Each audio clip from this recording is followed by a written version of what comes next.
Coleen Rooney began giving evidence and Rebecca Vardy finished hers on the fourth day of the pair's Wagatha Christie High Court battle today. The 36-year-old accused Vardy of leaking stories about her in October 2019. Rooney uploaded several fake stories to her private Instagram account in a bid to find out who was betraying her before revealing it on Twitter in her now infamous Wagatha Christie post. Vardy denies the allegations and is suing Rooney, the wife of England star Wayne, for libel. Here are 9 things we learned from today's hearing. Rooney thought Vardy actively wanted to be famous. She said in her witness statement that Vardy certainly stuck out to me as being someone who actively wanted to be famous and used a common tactic of staging paparazzi shots. She also said she had never had an issue with Vardy and the pair got on fine. But she said Vardy was keen to be friendly with me and she was trying too hard and it was a bit too much. She went on to say that, in hindsight, she believes messages Vardy sent to her were fishing for information and thought being close to her would help her own interests. Giving evidence, Rooney said she had never rode with a wag before. Rooney also said she does not claim Vardy leaked the information for money and added, "I have been around for long enough to know that there are various reasons why celebrities would want to maintain a positive relationship with tabloid journalists. Most importantly, to help unfavorable stories from coming to light and to assist with self-promotion." Rooney didn't want the press to know her and Wayne were getting back together after he was caught drink driving with Laura Simpson in the car in 2017. Rooney said she was in a vulnerable situation when an article in The Sun referenced a picture she had put on her private Instagram of Wayne and the kids at home. Giving evidence, Rooney said, "I didn't know how my marriage was going to work out. I didn't know what was going on in that relationship, so we agreed to work things out. At this time there was speculation I was back at the house as I was spending a lot of time at my parents' house. That was information I was happy to share with my private group and we were trying to sort out the relationship and see where things were going. But I didn't want the public to know that. I didn't want them to know, this is it, we are getting back together. I know how quick the press are to jump on things." She also told the court she had had a terrible time when the family moved to America after Wayne signed for DC United.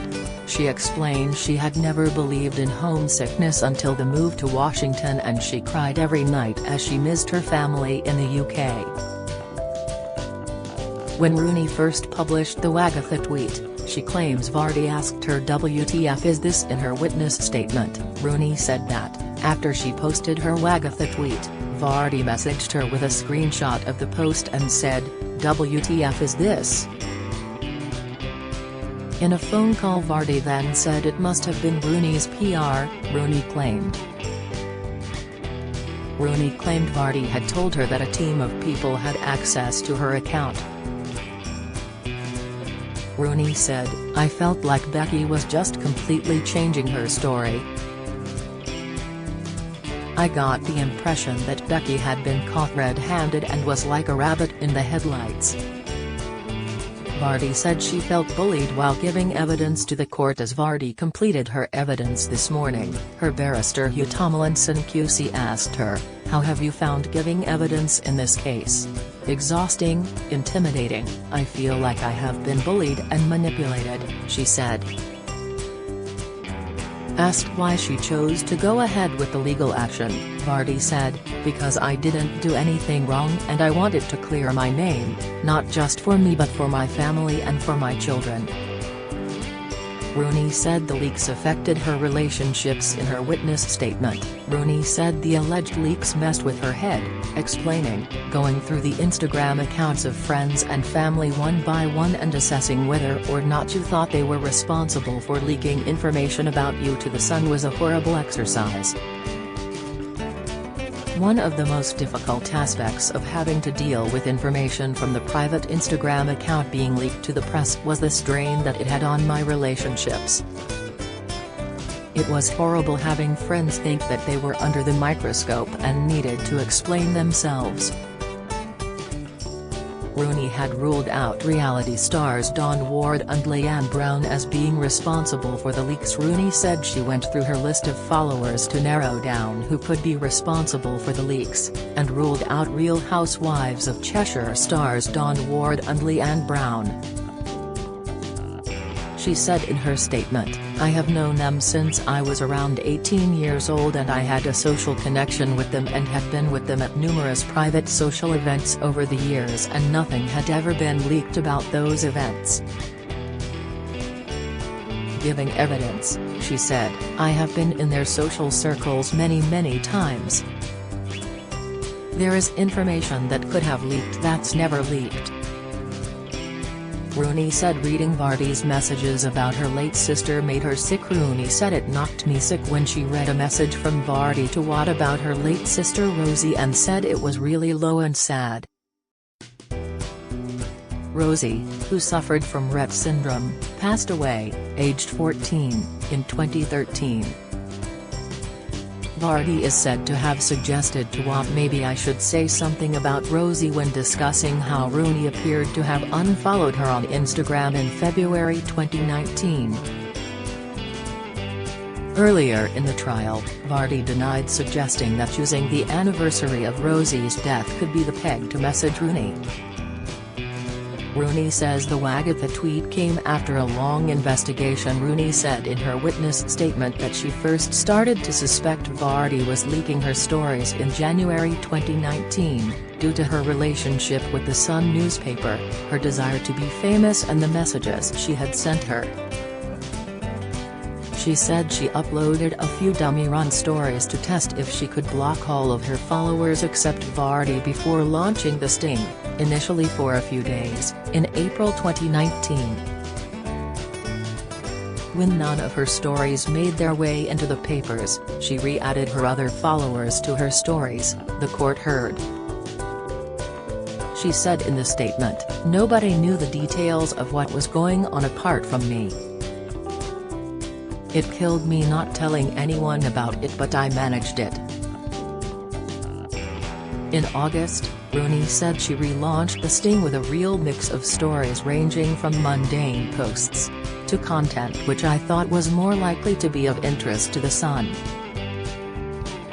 Rooney even considered whether Vardy would discuss her Instagram stories with mutual friends she knew were going to her house for a barbecue.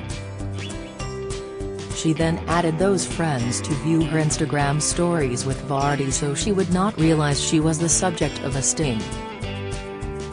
The night before revealing the sting, Rooney said she uploaded a post to her private Instagram with a quote which said, "Don't play games with a girl who can play better," with the caption, "One thing I'm not is stupid, much wiser than you think." She said her husband was in America at the time and she did not speak to him before making the post. She said, "The post was the result of a long investigation. I was certain based on what I thought was the extremely strong evidence that Becky had been secretly passing on posts and information from my private Instagram." Rooney was fuming at the time she sent the Wagatha post. In her witness statement, Rooney said did not want to confront Vardy privately as she would probably just try to explain it away or pretend to be my friend and supportive and then spin the narrative publicly. She added, "I was also fuming at the time. I believed it was in the public interest for me to make that statement. I still do now. It was wrong for Becky to leak stories about me and about other people for the whole world to read it in the newspaper. No doubt similar behavior by Becky was also a real worry for many others too. I am glad I have put an end to it. Of the abuse Vardy received, Rooney said, although I still believe what I did was right, and that my belief is it was Becky who was responsible for leaking my stories, I certainly did not expect or want anyone to send her the abusive and threatening messages that I have seen were sent following the post. That is completely unacceptable for her and her family, and I would never wish that on her. I should also say that I have received abuse and trolling from the post, despite the fact that I was right in what I said. The trial continues.